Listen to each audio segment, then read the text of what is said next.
Macro prediction, Emily. This one might seem a little foggy, but I'm going to say that over the course of the next year, we will develop or take serious steps towards developing new political language that better reflects the ideological realignment that's happening right now in terms of the parties. Now, that's not to say we're going to toss out the left-right dichotomy.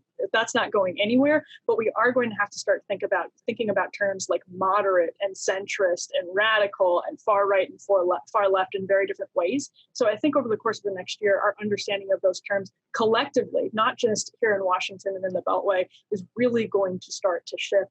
Part of that involves Biden, who is really sort of like a centrist on fiscal issues and on cultural issues is much further to the left. So with him front and center, that's really going to have to provoke a conversation and a change about how we think of these things.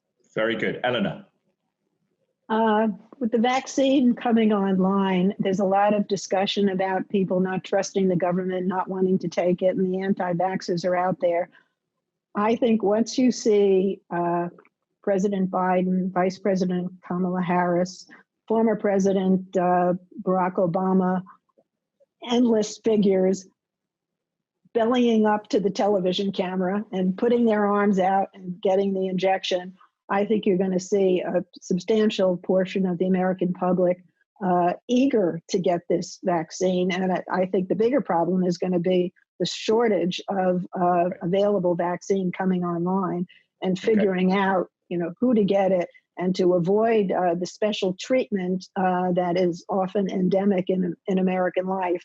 People with connections being able to access the vaccine while people who need it the most get it the last. I think we've really got to address that, and I look forward to the Biden administration taking aggressive steps in that way. Macro prediction: Mar-a-Lago, which is in Florida, down near Palm Beach, Tom, will become the revolutionary base camp of a new resistance. Lots of activity, and the press will be down there. Even Clarence might travel down there. It will be so exciting. Okay, Clarence. If the weather's nice, although I thought you were going to say the global warming was going to sink Mar-a-Lago down there. The water level is rising. In any case, I like Emily's outlook there. I've been looking for a revival of the dynamic center in our politics for decades now. Maybe we're on the verge of something like it, because we're obviously going to have in the short run more gridlock right now, unless, as I say, a couple of miracles happen in Georgia in January. But we still got an infrastructure in this country that's falling apart.